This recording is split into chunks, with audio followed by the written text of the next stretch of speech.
Hey, you guys, this is Heather Powers, and I am the Grateful Girl. This is our third time together, and I want to have a short conversation about love. A very, very misunderstood word. It's funny, every single time I go to write or blog or post about the idea of love and love being the culmination of everything we are and we do, I always get this weird pushback because I feel like people are wanting to make sure that in our attempt to love people that we're not leaving out truth and that we're not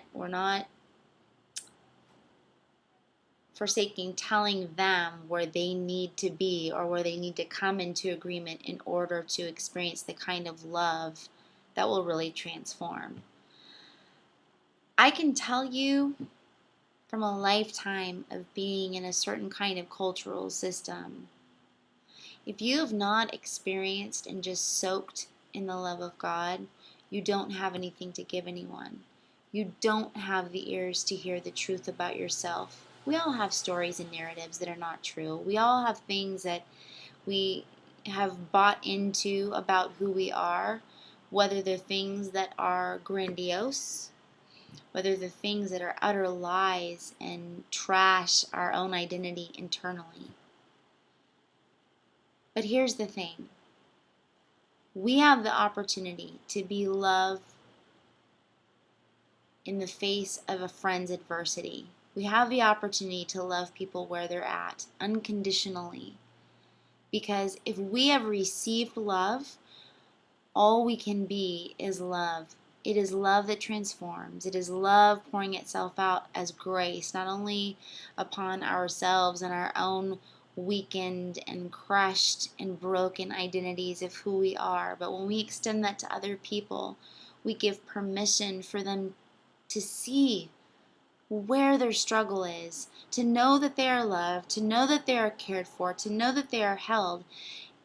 I said not very long ago, God shows up disguised as our lives.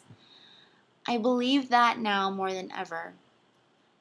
He uses us in each other's lives to hold each other's hands and to look at each other with mirrors and say, hey, it's okay. I see where you're struggling. I love you. We get to be that for each other.